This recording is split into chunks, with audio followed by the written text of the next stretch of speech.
Olá, eu sou o Bruno Freitas e você está assistindo o canal de Minas Gerais.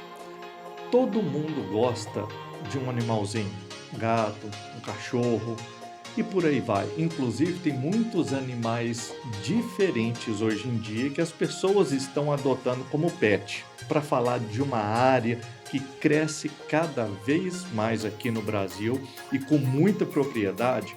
Eu convidei uma pessoa muito bacana para falar sobre isso. Hoje eu converso com o Dr. Renato Filiuzzi.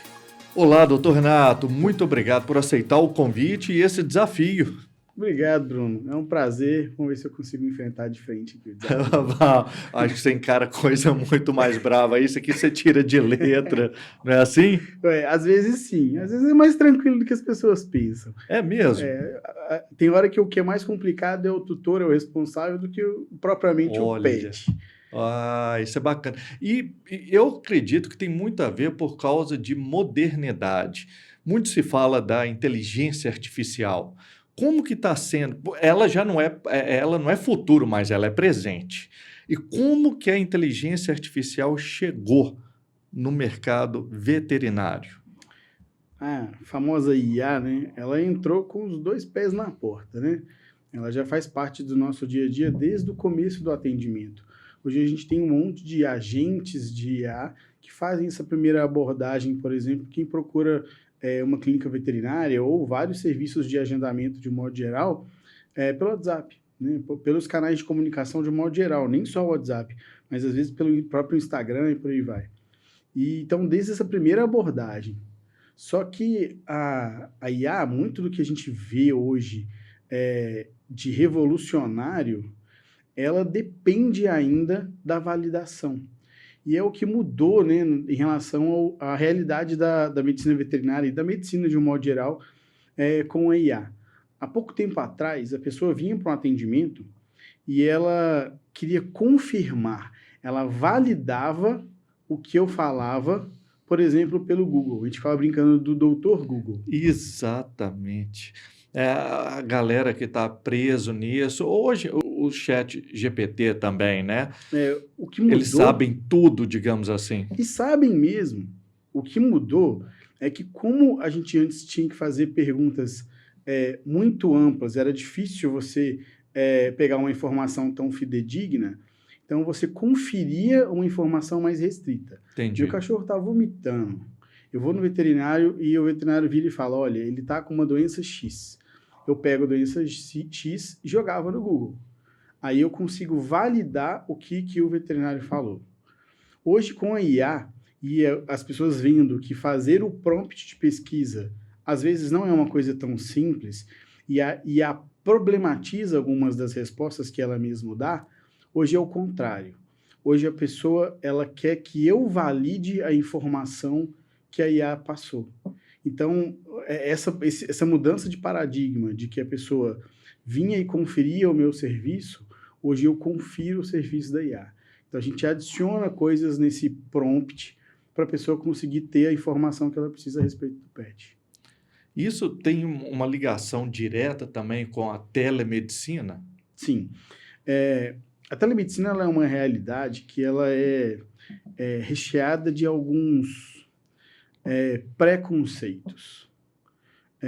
Para a medicina veterinária, ela tem alguns desafios a mais do que na medicina humana. Porque na medicina humana, na maioria dos atendimentos que eu como cliente, né, como paciente fiz, muitos, a pessoa praticamente não encostou em mim. Salvo algumas especialidades. Por exemplo, eu frequento um cardiologista. Ele me examina, ele faz a ausculta, ele é um pouco mais assertivo em relação à parte de exame clínico. Mas muitos, ele vai querer conferir o que eu estou falando, conferir o meu histórico todo com exames. Na medicina veterinária, a gente tem uma dificuldade em relação a isso, porque quem está fazendo essa comunicação é um interlocutor, não é só o próprio pet. Então, eu perco muita informação clínica quando a gente faz o teleatendimento. Mas as especialidades, quando a gente consegue fazer, a ideia é adicionar conhecimento, ou adicionar uma linha de trabalho dentro do que já está acontecendo, o clínico geral fez o atendimento, ele fez as avaliações, ele já fez os primeiros exames, e ele quer um norte em relação ao caminho, aí a telemedicina para veterinária é muito tranquila. Igual você falou, precisa mesmo de ver o bichinho ali, porque o tutor, né, falando, narrando o que que ele está presenciando com o pet é uma coisa, mas você tocando ele, você consegue perceber coisas que não são só visíveis, aliás, são invisíveis, né? E é um toque especial mesmo, que você vai nos pontos ali para ver se tem um inchaço ou alguma outra coisa. O tutor tem facilitado isso ou tem complicado isso para você? Facilitado bastante. A gente trabalha hoje com muito mais informação do que a gente trabalhava. Pensando numa realidade onde o pet, o cão ou o gato, ele estava fora de casa, ele estava no quintal. E se perguntava, ele está comendo? Acho que está. Ele está bebendo água? Eu não vejo. Como está fezes e urina? Ele faz na grama, não sei. Então, hoje a gente trabalha com muito mais informação. Eu sei se mudou o hálito do animal, eu sei se ele está com mais incômodo para subir ou descer da cama, eu sei se ele está comendo menos e o quanto que ele está comendo menos, se ele está menos feliz, mais quietinho. Com um animal mais próximo, vivendo dentro de casa, a quantidade de informação que a gente trabalha é muito melhor. A gente vê que o tutor tem hora que ele é cliente, tem hora que ele é, entre aspas, o examinado, porque ele é o porta-voz do bichinho ali, não é isso? A gente tem feito um esforço grande de tentar nomear esse tutor um pouco diferente, sabe? Porque quando a gente usa só a palavra tutor, a gente tira um pouco da responsabilidade que ele tem em relação ao pet. Então, hoje, até por recomendação do próprio Conselho de Medicina Veterinária, a ideia é chamar como o responsável mesmo, para chamar essa responsabilidade de que ele precisa levar, ele precisa de caminhar no processo diagnóstico junto, ele precisa de colaborar com os tratamentos. Então, a gente chama essa responsabilidade desde o nome, é o paciente e o responsável. Então, aproveitando aí já o responsável pelo animalzinho, aí vamos dar o nome aos bois certinho, né? O responsável por ele. Ele hoje, igual você falou no início, a IA tem ajudado bastante. Como que você vê isso daqui a 10 anos? Tem algumas frases prontas em todos os livros de clínica, que uma delas é que assim, a gente nunca dá diagnóstico daquilo que a gente não conhece. É impossível uma pessoa pegar uma lista de sintomas inespecíficos, febre, vômito e diarreia. Olha o tanto de doença que pode causar isso. Então, assim, o processo diagnóstico, primeiro que, assim, não é um ato, a pessoa não vai num consultório e sai de lá com todas as definições, é um processo diagnóstico, que isso inclui exclusões, muito mais do que confirmações. Então, se eu tentar falar assim, olha, esse animal tem isso, de primeira, a chance de errar é muito maior. Então, você coloca esse processo diagnóstico em grandes grupos e vai excluindo. Deixa eu ver se não tem uma causa metabólica, deixa eu ver se não tem uma causa hormonal. E por aí vai, você vai fazendo essas exclusões para facilitar o trabalho. Mas o que a IA proporciona é que quando eu jogo o meu número de uma lista de sintomas, eu vou ter uma lista pronta com um monte de possibilidades diagnósticas. E como todo o processo diagnóstico ele respeita a estatística, há 5 anos atrás, se tivesse com qualquer sintoma respiratório, era COVID. Até que se prove o contrário. O processo diagnóstico ele precisa responder à estatística. Então, eu consigo ter isso hoje atualizado de uma forma muito mais rápida, eu consigo ter uma lista muito maior e a gente consegue seguir um caminho clínico muito, muito melhor, com muito mais assertividade. E seria um dos medos também de distanciar a relação entre o responsável pelo animal e o médico veterinário. E isso, pelo jeito, tem aproximado mais, porque tem trazido mais à tona coisas que não eram percebidas antes. Ah, sim. Então, não está desumanizado. Não. aproxima, até porque é uma relação de dependência do pet com o responsável. Então, o responsável, ele sabe dessa dependência. Cada vez mais ele se culpa mais, ele tem mais ansiedades em relação a isso. Hoje a gente vive numa sociedade que as pessoas estão ficando cada vez mais distantes, mas o pet está ali. Ele não vai conversar com o pet pelo WhatsApp, ele não vai terceirizar essa relação dele com as redes sociais, ele não vai ter notícia do pet dele porque ele abriu o Instagram. Então, assim, essa relação ela continua muito palpável e com cada vez mais atenção do tutor e coletando cada vez mais informação. Então, quais as expectativas aí mais difíceis de se alinhar com o responsável em relação ao animalzinho dele? Acho que a grande dificuldade que a gente tem, dentro da veterinária, a gente tem algumas dificuldades assim, que são bem características mesmo. Uma delas é a financeira. Saúde é caro, é muito caro. E quando a gente pensa em medicina avançada, medicina veterinária avançada, ela também tem um custo, ela tem um valor de investimento ali. Então, isso é uma coisa que vai limitar qualquer clínica veterinária, qualquer clínico veterinário, independente da especialidade. Uma outra coisa é aquilo que eu estava comentando em relação a ter uma noção de processo, que acho que cabe ao médico veterinário deixar isso muito claro.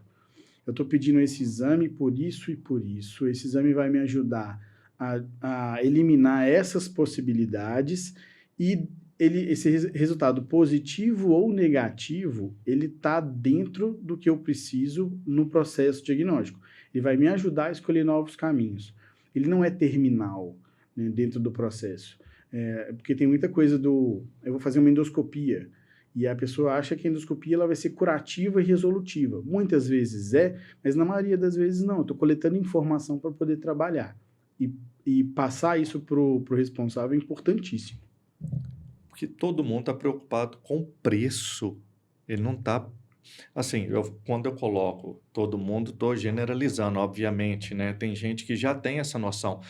Como você coloca o valor sem ter que ficar justificando isso para o responsável do animal? É um desafio, né? Isso é difícil. A realidade que a gente tem no Brasil é que, independente de qualidade, a gente tem um serviço de saúde público. As pessoas não têm muita noção do custo que é a saúde dela. A pessoa que paga o plano de saúde, ela tem um valor agregado ali quando ela precisa, que é muito maior do que a mensalidade dela. Então, a gente tem uma noção meio deturpada de valor de saúde. Então, quando a gente fala assim, uma cirurgia dentro da medicina veterinária custa, sei lá, X. Ao mesmo procedimento, muitas vezes com os mesmos equipamentos, em um local que vão ter as mesmas exigências de vigilância sanitária, de alvará, de fiscalizações de um modo geral, ou os mesmos impostos, geralmente é 10, 15x. E isso não quer dizer que a medicina faz para ganhar dinheiro, é porque tem um custo daquele procedimento e a gente precisa muito de não só remunerar bem o profissional, isso em qualquer profissão, em qualquer situação, mas ter uma boa estrutura, bancar uma boa estrutura. E não é simples conseguir passar isso para o tutor. Eu não sei se você percebe da mesma forma que eu, mas eu vejo da seguinte maneira. O brasileiro, culturalmente, está acostumado a remediar e não prevenir. Então, ir ao médico só vai quando está com algum sintoma. Então, são poucas pessoas que fazem como prevenção. Na medicina veterinária, isso está mudando ou está no mesmo caminho? É paralelo, parecendo que está andando de mão dada? Eu acho que é melhor para a realidade da veterinária do que da medicina humana. A gente é mais, às vezes, largado com responsabilidades com a gente mesmo. Mas, como tem essa relação de dependência do pet, chama mais essa responsabilidade, né, do tutor, né, do proprietário. Então, assim, eu acho que é um pouco mais, é um pouco melhor a realidade. As pessoas se preocupam mais, até porque o pet não fala, né? Então, dá aquele sentimento de culpa de o que está acontecendo, aquela dúvida grande. Então, a gente acaba tendo alguns trabalhos em relação ao preventivo melhor. Talvez nem em relação ao que a palavra de prevenção em si, mas um início mais, a procura ela é mais precoce do que seria com a gente, por exemplo. Agora, prevenção, vacina, protocolos específicos de vermifugação, protetores de ectoparasita, pulga e carrapato. A ideia é que isso é tão mais barato do que qualquer processo curativo, do que qualquer processo diagnóstico definitivo. É tão mais em conta e mais prático que, assim, se a gente tivesse uma educação financeira, e eu nem digo só uma educação de saúde mesmo, não, mas uma educação financeira melhor, a gente ia fazer isso com muito mais afinco. E a gente vê um boom aí muito grande de especializações na área da veterinária. Óbvio que existem os veterinários generalistas, que são extremamente importantes, mas está crescendo muito a parte de especialização. E até animais de pequeno porte, não só de grandes portes. A gente vai imaginar de fazendas e por aí vai. O que você atribui a esse boom de especialidades agora? É uma realidade que a gente está herdando da medicina humana. A ideia dos atendimentos gerais da medicina humana, ela se ela fosse bem ensinada, ela é muito legal. Que você tem um centro de primeiro atendimento, ele vai te fazer uma triagem se você precisa de algo mais específico, algo de urgência ou então algo com índice de risco maior ou mais invasivo, vai para um hospital, que vai ter uma estrutura muito maior para aquilo. E todos os acompanhamentos a gente acaba fazendo dentro de clínicas e consultórios. O brasileiro acabou tendo o vício de ir ao hospital por qualquer coisa, principalmente quem tem plano de saúde, né? Ele vai ao hospital e no hospital o próprio clínico que o atendeu, ele encaminha para o especialista para os acompanhamentos. E isso virou um aprendizado cultural. Então hoje a pessoa ela acha que em vez de ir a um clínico geral, ela saber que o animal está com vômito e diarreia e procurar um gastroenterologista veterinário, que é o meu caso, ela acha que isso é um cuidado a mais. E nem sempre é o caminho. Muitas vezes o que eu preciso de fazer é a parte lá da clínica geral, iniciar com os processos. O exemplo do vômito e da diarreia é ótimo, porque a lista de coisas que pode ser é gigante. Aí vem para o especialista e, na verdade, era porque tinha um problema que não tinha nada a ver. Era um problema hormonal, era um problema infeccioso que o clínico geral teria dado conta. Mas, assim, a realidade dessa procura, da forma como que ela é porque a gente está herdando isso da medicina humana. A gente está vendo que a especialização está praticamente obrigatória na área da veterinária. Porque ser só generalista, igual a gente falou aqui, extremamente importante, mas tem um crescimento e uma demanda por especializações mesmo, para facilitar esse cuidado extra mesmo com o bichinho. Sim, eu acho que isso torna tudo um pouco mais caro, sabe? Porque você acaba pingando de especialista em especialista. Aí você procura um especialista porque você está vendo pelo sintoma e não pela indicação de um clínico geral. Se não teve essa primeira triagem, eu nem gosto muito de chamar de triagem. Essa é a informação vital que eu queria ouvir de você. Porque se eu tô vendo que o bichinho está vomitando, vou levar direto no gastro. Não é só isso. Aí, às vezes, precisa desse primeiro atendimento para ele fazer essas eliminações. Sim, a clínica geral ela não pode morrer, nem na medicina veterinária, nem na medicina humana. O generalista, e a realidade da medicina veterinária ela ainda é um pouco diferente, porque hoje a gente tem muitos especialistas que estão completando renda dentro da clínica geral mesmo. Então, a pessoa tem um conhecimento muito grande em cardiologia, mas ela está fazendo aquele primeiro atendimento. Isso já ajuda muito. Mas o ideal é a gente não deixar de valorizar o clínico geral. É o primeiro passo. É um processo diagnóstico. Os primeiros passos, o ideal é que seja feito pelo clínico geral. Se você pudesse falar, assim, questões de visão mesmo, quais especialidades que estão começando agora, entre aspas, e que você acredita que em pouco tempo, entre 5, 10 anos no máximo, vão crescer e muito? Dentro da medicina veterinária, a gente tem várias especialidades consolidadas há muitos anos. Cardiologia, parte de cirurgias de modo geral, ortopedia, endócrino, a gastro e hepatologia, dermatologia, tudo isso já tá muito consistente, sabe? A gente tem outros ramos, igual o Colégio Brasileiro de Endoscopia e Videocirurgia, que faz um trabalho excepcional de poder divulgar esse caminho dessas especialidades dentro da veterinária para vídeos, para níveis técnicos e maiores, intervenções minimamente invasivas. A infectologia na medicina veterinária ela está caminhando ainda de forma inicial, onde está com as primeiras turmas de pós-graduação. A reumatologia na veterinária também é algo que está começando, saindo daquela fase embrionária. São coisas que vão começar a crescer. E a própria geriatria como especialidade, porque a gente tem a realidade de cães e gatos, é que eles estão vivendo cada vez mais, e cada vez mais os cuidados geriátricos vão ser constantes, vão ser mais comuns. E aproveitando essa parte de que a longevidade para esses animaizinhos agora tá muito diferente, vamos colocar de 10, 15, 20 anos atrás, como você vê o setor de rações, suplementos alimentares, realmente tem uma qualidade, tem muito coisa aí que ainda é duvidosa, que o pessoal pode fugir. Como você vê grandes marcas aí? O ramo da veterinária, quando a gente vai olhar pesquisas, por exemplo, de quanto que movimentou em um ano, quase 70% de todos esses valores é pet food.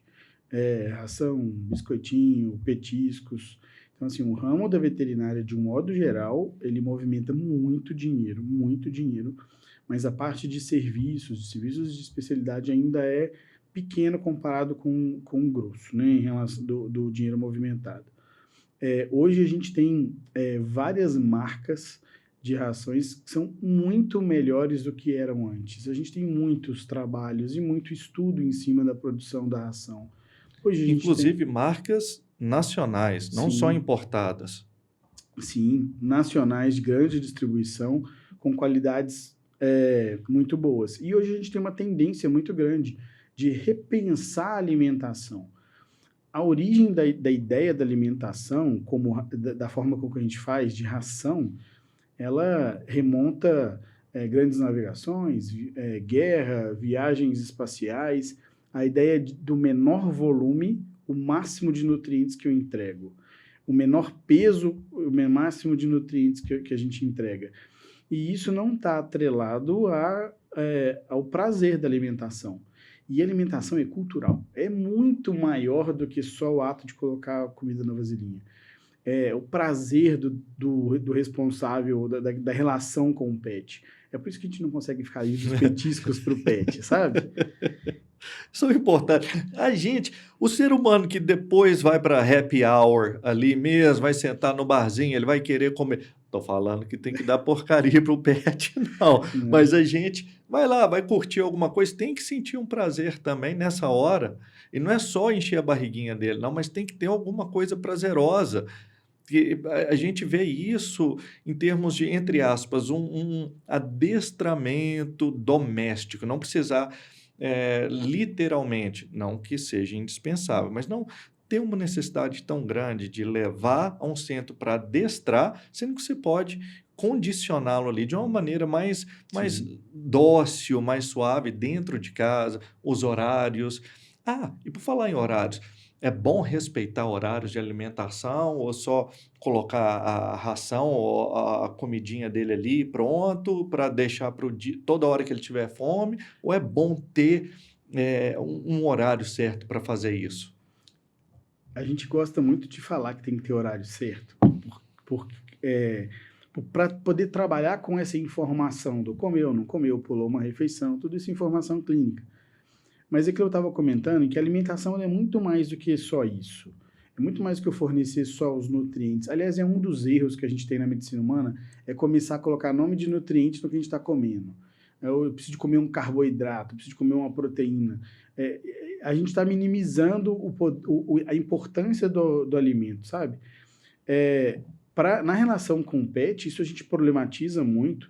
Então, hoje a gente tem alimentação natural, a gente tem várias linhas de trabalho em relação à alimentação. Tem gente que faz alimentação crua, tem gente que faz alimentação ancestralizada, tem gente que faz alimentação... O ideal é que se ela for acompanhada por um bom veterinário, uma pessoa um nutrólogo, por exemplo, que é uma especialização dentro da veterinária de pequenos animais, isso fica seguro e entra dentro da parte cultural do tutor. Eu não vou pegar um tutor que ama a praticidade da ração e vou convencer ele de que ele tem que fazer a comida do cachorro dele. E eu também não posso pegar o cara que tem a família que tem o prazer de fazer a alimentação natural do pet e convencê-lo da praticidade da ração. A ideia do médico veterinário não é fazer a escolha para o responsável para o tutor, é com ele. Então, quanto mais a gente estiver próximo nessa linha de conversa, melhor. E faz toda a diferença porque existe um nível de conscientização muito maior aí por parte do responsável. Porque enquanto médico veterinário, a sua visão é uma. Agora, como o cuidador, o responsável pelo animal, ele precisa de ter essa ciência mesmo, de forma mais concreta, e ver como balancear isso para minimizar qualquer outra coisa que ele venha a sofrer naturalmente. A gente, à medida que vai avançando a idade, sente mais dores. Tem até aquele meme, né? A idade do condor, a idade disso, tô com dor aqui, com dor ali. O bichinho também tem. Sim. E até por falar nisso, eu percebo que muitos animais, principalmente o cachorro, porque eu fui mais cercado por cachorro, que a partir de uma determinada idade, o bichinho já está caminhando para 10 anos, ele já fica mais, a locomoção dele fica mais difícil. E isso tem a ver com as juntas, o desgaste precoce, algo que eu poderia ter evitado e eu não evitei. Quais são os problemas mais comuns nesse tipo de desgaste à medida que o bichinho vai avançando a idade? Eles são muito variados, né, os motivos disso, e a gente tem uma gama de possibilidades bem grande. O que acontece é que, assim, todas as articulações que a gente tem, elas são gastas. Eu faço uma comparação com um amortecedor de carro. Quanto mais você usar, mais. Só que a gente não vai trocar, né? Eu tenho que cuidar daquilo ali para ter qualidade durante muito tempo. A veterinária ela já entrega o que a medicina humana também entrega, de uma estrutura para a gente tomar conta de todo esse caminhar articular, não só da saúde da musculatura, que vai fazer todo esse arcabouço para manter uma boa articulação e uma boa deambulação de modo geral. Mas hoje a gente já tem uma ortopedia qualificadíssima, com níveis cirúrgicos absurdos. A gente tem medicamentos para poder fazer controle de dores articulares como artroses e artrites, que são dores que às vezes acompanham a pessoa ou o pet mais velho. A gente tem a parte de fisioterapia, que na medicina veterinária é muito mais legal do que na medicina humana. Já viu uns cachorros na esteira, uns gatinhos, alguma coisa, até na água, fazendo uma hidroginástica ali mesmo. Sim, e assim, com um número de ferramentas para isso altíssimo. Hoje a gente não chama só de fisioterapia na veterinária, a gente chama de reabilitação, e tudo é feito de forma mais intuitiva para o cão, é mais divertido. Então, há uns tempos atrás eu tive um problema que acabei quebrando o ombro, fiz um monte de sessão de fisioterapia, fui muito, muito, muito, muito bem cuidado. Mas era uma tortura, eu tinha que pegar um movimento que eu estava com dificuldade, ir forçando. Agora não, assim, na veterinária é tudo muito intuitivo para o cão. O cão adora. E assim, ajuda muito no processo. E tem vídeos aí que correm que mostram, às vezes, um que é resgatado, como que estava quase estava mais do lado de lá do que do lado de cá e conseguiu dar uma reviravolta impressionante. E hoje parecendo que nunca teve nada. E realmente tem uma diferença muito grande aí. Tem do amor também, porque o amor dos bichinhos é considerado praticamente incondicional. Eles não falam, mas demonstram, né? O jeito de olhar, de se esfregar, de estar perto do responsável dele. E partindo disso, você sente que dentro da medicina veterinária existe muita discordância, um fala uma coisa e o outro vai lá e desmente por briga de visibilidade nas mídias, e isso tem complicado a cabeça dos responsáveis. Você sente isso? Essa é uma realidade em todas as áreas. A gente sempre vai ter o charlatanismo, a pessoa que pega um pedaço de uma informação e transforma aquilo num todo, né? Isso a gente vai ter em todas as áreas. A medicina veterinária, ela já tem uma triagem para isso, que geralmente o médico veterinário ele gosta muito de bicho. A maioria esmagadora das pessoas que ou foram da minha turma de faculdade, de pós-graduação, trabalham comigo, era aquela que eu não, desde pequeno eu queria ser veterinário. Então essa relação, ela já faz uma triagem. E uma triagem que a gente tem ao longo da carreira é que gostar é uma coisa, cuidar é outra completamente diferente. Então essa triagem, muita gente abandona, sabe, a medicina veterinária por causa disso. Porque ela acaba entendendo que todo o amor que ela tem pelo pet é uma coisa diferente de ter a vocação para poder cuidar. Mas hoje a gente trabalha com medicina baseada em evidência, a gente tem um monte de fontes de informação boas, até utilizando a própria IA para poder validar isso. Mas assim, E de maneira mais lúdica até, sim. né? Então hoje a gente tem muito mais informação para trabalhar para conseguir ficar longe disso, desse charlatanismo. As redes sociais, elas são complicadas para isso, porque às vezes a pessoa consegue vender a imagem dela sem ter a qualidade para aquilo. Então, tem que tomar muito cuidado. Os famosos influencers, né? Eles ganham a vida dessa forma, né? Falando isso.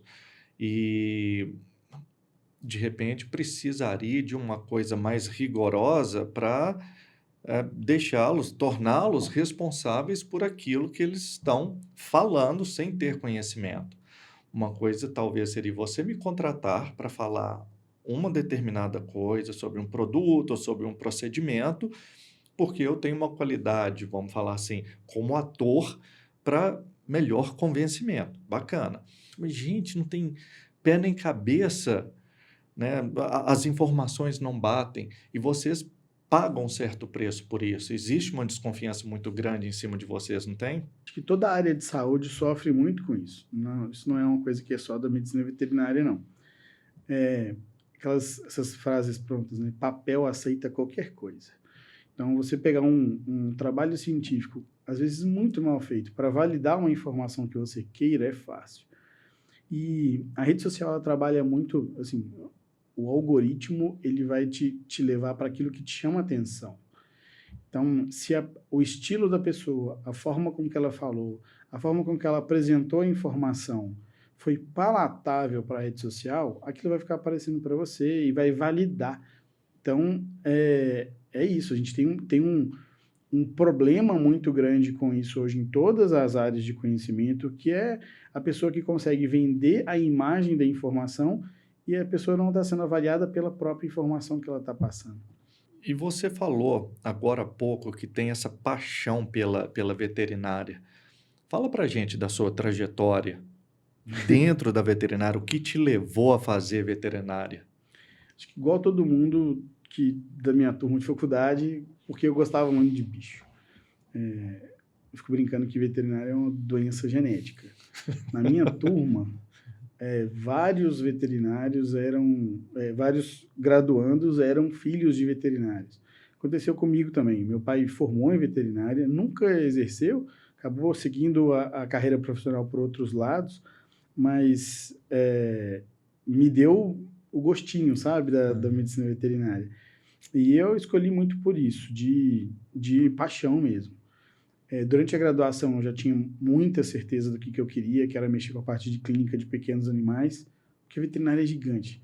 A veterinária tem parte de produção, inspeção, toda uma área gigante que trabalha com a parte de estatística e prevenção, tem a parte de saúde única, a gente tem equinos, bovinos, áreas dentro da veterinária são inúmeras. Mas eu já sabia que eu queria mexer com cão e gato, que era a minha ideia, e me facilitou, né, no processo. E comecei a trabalhar já, desde que formei, com clínica de pequenos, isso foi me carreando para algumas áreas. Eu comecei minha carreira com nefrologia veterinária. Um abraço, professor Júlio. Mas eu fui sendo mais carreado assim, para a área. E por causa de uma demanda da clínica que eu trabalhava, a gente precisava muito de alguém que fizesse alguns serviços de imagem com endoscopia. Eu falei, eu tenho curiosidade pra caramba nisso, eu vou entrar. E comecei a acompanhar dentro da medicina humana, fazer cursos. E quando eu comecei a fazer as endoscopias, principalmente as endoscopias gastroentéricas, né, dentro da gastro, eu comecei a atender um número maior de casos encaminhados por causa disso. Era uma especialidade incipiente pra caramba, e eu acabei me dedicando, larguei o que eu estava fazendo e me dediquei para isso. Agora, uma curiosidade minha mesmo, com animais exóticos, tem um certo crescimento nisso também. Você atende, ou como que você vê isso aqui em Belo Horizonte? Dentro da gastro, eu faço atendimento junto com um especialista em exóticos e silvestres. Para fazer o atendimento sozinho, eu acho que eu não estou tão preparado, não. Mas fazer o atendimento junto com outro profissional, para a gente poder pensar junto nesses processos diagnósticos, tudo bem. É uma área que cresce para caramba. A gente já tem, inclusive, clínicas veterinárias exclusivas para animais exóticos e silvestres. É um assunto muito legal. Nossa, carrei um monte de curiosidades. Minha filha adora ver. Mas, assim, precisa de fazer tudo muito certinho, sabe? Porque é uma responsabilidade muito grande. Você está pegando um animal que não é um animal pet, né? Não é um animal convencional. A sua fonte de informação prévio a adquirir esse animal ela tem que ser muito bem trabalhada. Inclusive, eu achei muito bacana você ter mencionado você trabalhar em parceria. Não não porque você não tem competência, mas é uma especialidade que é um estudo mais aprofundado do que o que você normalmente atende. Você vai atender um animal, vamos supor, num zoológico, que o habitat dele não é daqui do Brasil, e isso complica. Você tem o conhecimento de como fazer os procedimentos e tal, mas ter um outro profissional que já é da área é totalmente diferente. É uma segurança tanto para você e para o animal também em questão. A gente estava comentando da parte da estatística, né? A pessoa vai ter muito mais informação a respeito do que é mais frequente ou não. E o manejo desses animais ele é muito, muito importante. Eu vou dar um exemplo que é corriqueiro. Um atendimento de pássaros, por exemplo, ele mal feito, ele pode provocar um estresse e levar o animal a óbito. Então, assim, quem tem esse manejo costumeiro, faz isso no dia a dia, tem treinamento para isso, é fundamental. Então, eu prefiro fazer isso junto com um profissional da área também. Nessa sua trajetória toda, qual o momento ou qual uma situação mais transformadora na sua carreira? Acho que o assunto mais polêmico, acho que ele é muito mal trabalhado nas graduações, de um modo geral, mas a coisa que mais transformou minha vida foi a relação com a eutanásia.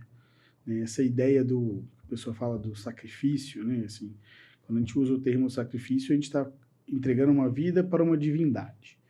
O sacrifício se eu estivesse jogando o corpinho do cachorro lá dentro do vulcão. vulcão. Então, assim, essa ideia da eutanásia, que a origem da palavra de boa morte, ela é muito foi muito transformadora para mim, porque eu saí de uma graduação com uma ideia de que a eutanásia era uma ferramenta para quando tinha desafios fisiológicos. O animal não consegue andar, não consegue defecar, não consegue urinar. E aos poucos eu fui entendendo que você tentar transformar em dado uma vida é muito difícil. Aos poucos eu fui entendendo que às vezes o animal mesmo com muita dificuldade, ele tinha uma relação de carinho com o tutor, né, com o responsável gigante. Então era um animal com todas as dificuldades, ele era feliz.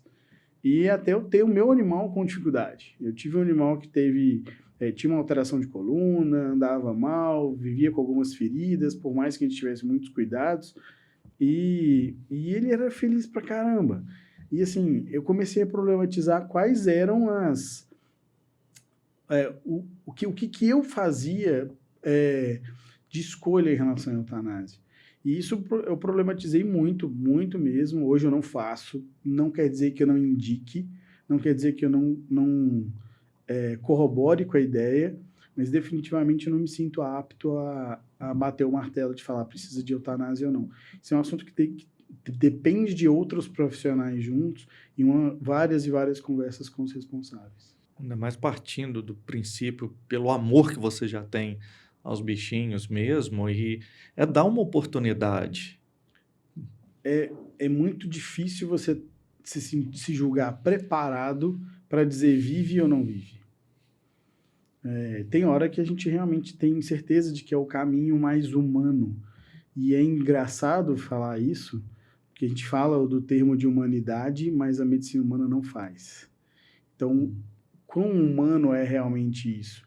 Isso não é uma coisa que é simples, vai envolver a religião, vai envolver a família, então é muito complexo. E dentro disso, quais os diferenciais que te destacam, que você acredita que te destacam na área da medicina veterinária? Acho que a minha visão de todo, a experiência em relação à visão de todos os anos, os longos anos como clínico geral, me ajudam bastante. É o fato de nunca ter parado de atualizar, então é uma coisa que também me diferencia. Mas a noção de responsabilidade, a junção de responsabilidade, carinho e cuidado. Acho que esse é o meu grande marco de carreira mesmo. Entender que não é o que eu estou fazendo ali, qual que é o meu papel e qual que é o meu papel diante daquele mundo de outros elementos importantes.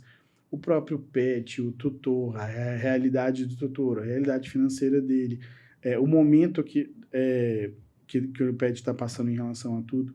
Eu acho que esse carinho e esse cuidado com o conjunto, com a família, acho que é o meu grande diferencial hoje. Não é só o responsável, tem, igual você colocou aí, tem uma família, aí tem a esposa, filhos, que tem um apego ao bichinho também e acreditam em várias outras coisas. É um desafio bem puxado, né? E às vezes até das coisas mais gostoso, simples. Né? Lógico. Gostoso. Às vezes é um desafio até para as coisas mais simples. Um jovem casal com 2 meninos e um cachorro, eu faço uma prescrição lá. Tem que fazer esse remédio aqui de 4 em 4 horas. O cara tem que levar um para a escola. Então, assim, o emprego, a esposa trabalha, todo mundo... Que 4 em 4 horas que a pessoa vai conseguir fazer aquilo? Então, você se adequar à medida do possível com a realidade do tutor é importante, né? Sempre levando em consideração as consequências das escolhas. Por isso que tem muita coisa que a escolha não é do veterinário, não pode ser uma canetada, tem que ser uma coisa que tem que ser em conjunto mesmo. E para mim faz total sentido fazer dessa forma. É mais humanizado, é conversado, é um profissional junto com o responsável mostrando, olha, as soluções são essas e isso aqui dá para a gente fazer adequado à sua realidade. E a gente vê que o bichinho, mantendo isso, seguindo isso, ele tem grandes melhoras inclusive até 100%, dependendo dos casos, não é isso? Sim, pensar sempre em qualidade de vida, e qualidade de vida envolve todo mundo, não é É, individual. é fácil entrar em contato com você, porque sua vida é bem atribulada. Fala de como que é o seu, vamos falar assim, uma semana comum sua, como que ela é? Cara, não é difícil demais de entrar em contato comigo, não. Mas hoje eu trabalho para a medicina, dentro da medicina veterinária, para a veterinária Anchieta e para a Cevete BH. A Cevete BH é um centro de especialidades. Lá dentro não tem clínica geral, são só os especialistas, e tem vários. Tem eu com a parte de gastroenterologia e hepatologia, mas a gente tem ortopedista, endocrinologista, dermatologista, todo mundo com esses valores muito parecidos em relação à ideia da medicina veterinária. Que tem bloco cirúrgico, uma estrutura legal para uma clínica de especialidades.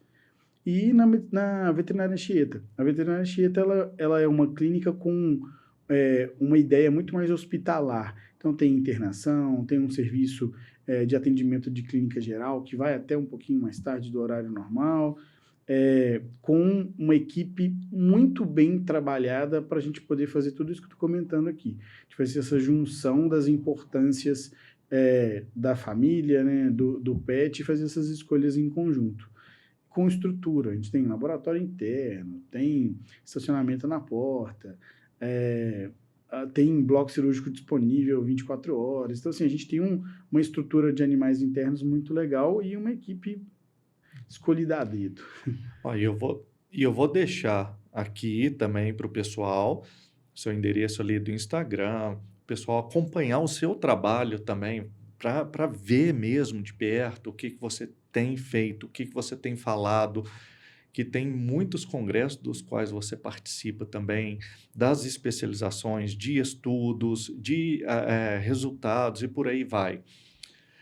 E dentro disso eu tenho uma pergunta simples. Se hoje eu fosse adquirir um pet, vou pegar um cachorro ou um gato, quais são os cuidados básicos que eu preciso, que você recomenda, que estão ao mesmo tempo dentro da trivialidade e que podem não estar dentro da trivialidade, em termos de facilidade, espaço, questão de atenção, né, e alimentação. Hoje está bem mais fácil fazer isso, né? Antigamente a gente tinha que começar por adquirir, né? Hoje a gente já pode adotar. Tem um monte de ONG com trabalhos, e não só ONGs, mas também protetores de animais que com trabalhos muito legais, e até nas próprias redes sociais consegue achar equipes muito legais, mas o pet ele tem que estar dentro da sua realidade. Se você... não me importa muito o quanto de tempo você vai despender, mas a qualidade de tempo que você vai despender para o pet. Lembrar das responsabilidades financeiras, lembrar que tem que ser uma coisa que todo mundo da casa compra a ideia, porque vai ter uma hora que você não vai poder, alguém vai ter que colocar a ração, vai ter que dividir a responsabilidade de limpar cocô e xixi, de fazer o passeio. Então isso tem que estar em comum acordo com todo mundo. E eu acho que é legal a pessoa dar uma passada numa clínica veterinária, dar uma passada, por exemplo, dessas grandes lojas, para ela ter uma noção dos valores. Hoje, a internet facilita demais isso, para ter uma noção de valores, de como que funciona, porque é importante você ter uma noção da responsabilidade que você está adquirindo.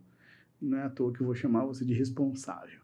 Então, é isso. Agora, que é transformador na vida de todo mundo, é transformador na vida de uma criança. É muito importante na educação das crianças, que vai ensinar não só a responsabilidade que é ter o pet, mas essa relação de carinho, o ajudar, né, todo esse processo educativo. É sensacional e é a indicação para todo mundo. É muito bacana, porque é muito gostoso. Você chega, está cansado, o bichinho não tem tempo ruim com você. Ele vai ali te dá atenção, até o gato que tem o jeito dele, que é bem diferentão ali, mas ele te dá atenção, ele vai até você. Tem hora que parece que ele está conversando com a gente, realmente é do jeito dele. Mas a gente tem essa impressão, o jeito de olhar, e a gente sente.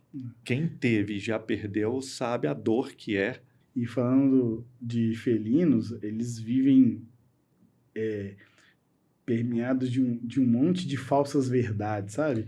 O gato não é apaixonado só pelo lugar. Não, ele adora a família, ele vai te receber na porta, ele vai brincar com você.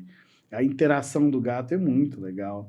É hoje um dos pets que mais crescem, né? Porque ele está um pouco mais adaptado ao dia a dia da gente. Porque às vezes a gente chega em casa cansado em casa e o que a gente não quer é ter que sair para passear, né? E aquela velocidade do gato, aquela coisa do senta no... Ele vai ver TV com você sentado no seu colo. Ele está um pouquinho mais próximo da velocidade de vida que muita gente quer. E ele também é um pouco mais autônomo. E é legal demais. Assim, hoje a gente tem muitas possibilidades, felinos e cães e outros, só para trazer mais brilho para dentro de casa. De tudo que a gente bateu papo aqui, o que você poderia considerar uma mentira que você gostaria de quebrar dentro da medicina veterinária? Acho que não é nenhuma mentira, não, mas eu acho que eu vou uma cobrança que é feita do médico veterinário, que é a gente brinca dentro, né, entre os médicos veterinários, que é o pagar no amor, sabe? É a valorização do médico veterinário. A gente ainda vive algumas coisas que são absurdas.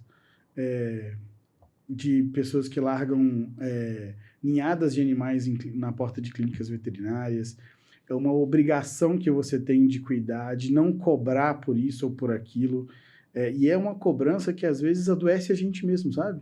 Como a gente é muito linkado a essa questão emocional, né, a escolha da nossa profissão foi uma escolha emocional, cobram, né, a sociedade cobra da gente isso em todos os momentos, e não pode ser assim. Então, valoriza a relação com o médico veterinário, entenda que processos diagnósticos são processos, entender que a gente não consegue resolver tudo, e que essas limitações, muitas vezes, elas são naturais do processo de vida do próprio pet, que vive menos. Eu falo que, assim, cachorro e gato vivem menos para ensinar a gente que as coisas realmente são perecíveis, ensinar a gente a perder. A parte mais difícil de toda a relação com o pet é perder ele. Mas é isso, acho que a coisa que a gente tem que mudar é essas cobranças que a gente tem com o médico veterinário. E qual a marca que você quer deixar na medicina veterinária? Nossa, pergunta profunda. Acho que eu nunca pensei em mim como um agente que fosse mudar ou fazer uma coisa assim tão profunda na medicina veterinária, não. Eu quero fazer meu serviço bem feito, sabe? Eu quero colocar no meu dia a dia toda a responsabilidade que eu absorvi, né, que eu escolhi dentro da profissão, valorizar ao máximo a profissão e todas as pessoas que me fizeram chegar até aqui. Nossa, inúmeros professores que eu podia ficar aqui agradecendo. Então, assim, acho que isso é uma marca mais minha. E dentro da medicina veterinária, a medicina veterinária é muito grande. Ela é muito... Eu sou muito pequenininho perto do contexto da medicina veterinária para eu deixar a minha marca, assim, sabe? Eu acho que eu prefiro fazer bem feito o que a própria medicina veterinária se propõe a fazer. Talvez seja aquela história do beija-flor que vai ali no lago, pega um pouquinho de água para apagar um incêndio na floresta. Aí pergunta, mas por que você faz? E não tem jeito, senão eu estou fazendo minha parte. Seria mais ou menos por aí, sem ficar com o ego inflado, porque a gente faz o bem por naturalidade, é uma coisa natural. Para quem gosta de um bichinho mesmo, isso fica bem natural. Por propósito de vida mesmo. E que se eu conseguir passar tudo isso de carinho, né, de visão de mundo para os meus filhos, eu fico agradecido demais já.